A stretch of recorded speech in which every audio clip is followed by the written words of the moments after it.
નમસ્કાર, આપ જોઈ રહ્યા છો સ્પાર્ક ટુડે ન્યૂઝ।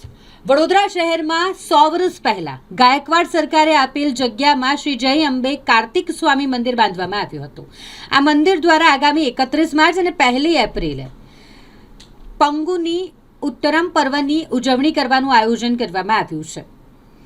વડોદરામાં વસતા તમિલ સમાજ દ્વારા દર વર્ષે કાવડ યાત્રા યોજવામાં આવે છે। શ્રી જય અંબે કાર્તિક સ્વામી સેવા ચેરિટેબલ ટ્રસ્ટ દ્વારા છેલ્લા 52 વર્ષથી પ્રતિવર્ષ પંગુની ઉત્તરમ ઉત્સવ ખૂબ જ ભક્તિ, ઉત્સાહ, સંસ્કૃતિ અને પરંપરા સાથે ઉજવવામાં આવે છે। આ વર્ષે પણ તેઓ દ્વારા આયોજન કરવામાં આવ્યું છે 56માં ઉત્સવ ઉજવણી માટે। 31મી સવારે ભક્તો દ્વારા મહાઆરતી કરાશે, ત્યારબાદ 1 એપ્રિલે વહેલી સવારે ભગવાન કાર્તિક સ્વામીની મુરુગાને નાથસ્વરમ અને ચંડી મેલમ એટલે કે દક્ષિણ રાજ્યો અને કેરળના વાદ્યો, દૂધના વાસણો, કાવડીઓ સાથે ભગવાન સુરસાગર તળાવથી કાવડ યાત્રા શરૂ થશે।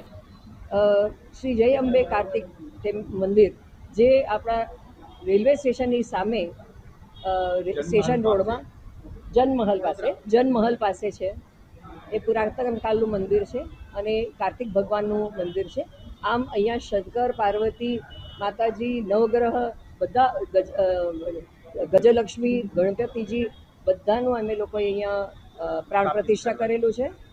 અને પણ ખાસ કરીને આ જે કાર્તિક ભગવાનનું આ જે કાર્યક્રમ છે, આ જે પ્રસંગ છે, એમાં ઉત્સવ એમના લગ્ન પ્રસંગની વાત છે। તો 31મી તારીખથી શરૂ કરીને જે રીતે આપણે લગ્નની પહેલાં સંગીત રાખીએ છીએ એવી રીતનો એક સંગીતનો કાર્યક્રમ રહેશે।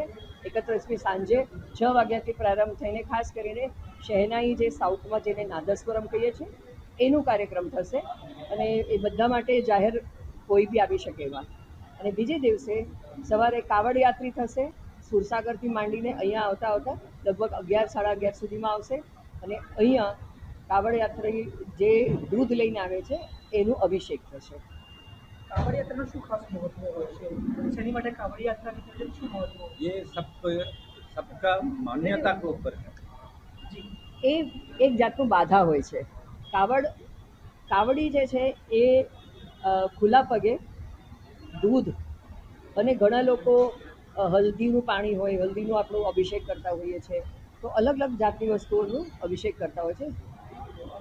જે વિગ્રહ છે, ભગવાનનું જે મૂર્તિ છે, એ મૂર્તિને અભિષેક કરી પોતે પ્રાર્થના કરીને એ લોકો એનું આવાહન એની અંદર કરતા લઈ આવે છે। સાથે મારે એવી કહેવું છે કે અમે એક અલહ એવું નામની એક વસ્તુ છે જેમાં ઘણા લોકો અલગ અલગ જાતના જે ભગવાનનું જે ત્રિશૂલ છે ને, ત્રિશૂલ જેવું જેને બેલ કહીએ છીએ, એનું જાત જાતની જગ્યા પર શરીરમાં એને શું કરે છે, લગાડીને स्किन में डालने का એને એને આખું આમ શરીરની અંદર પિન જેવું હોય છે, એનાથી આખા શરીર ઘણા લોકો 101 કરે, 108 કરે, કોઈ 2 કરે, કોઈ 4 કરે, તો એ જોવામાં આપણને બહુ બીક લાગે, પણ સાથે સાથે જે ભક્તિ ભાવથી જે કરતા હોય છે ને એ કરવાવાળા ખાસ સાઉથથી એક વ્યક્તિ આવે છે, એ જ કરી શકતા હોય છે। કેટલા વર્ષથી થાય છે?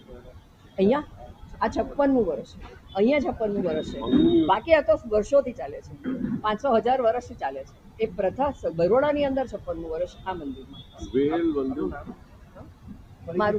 મારું પરિચય, હું ડૉક્ટર નંદિની કન્નન, MS યુનિવર્સિટીમાં હું એસોસિએટ પ્રોફેસર છું અને મંદિર સાથે લગભગ 15 વર્ષથી સંકળાયેલી છું અને અમે બધા ભક્તો છીએ।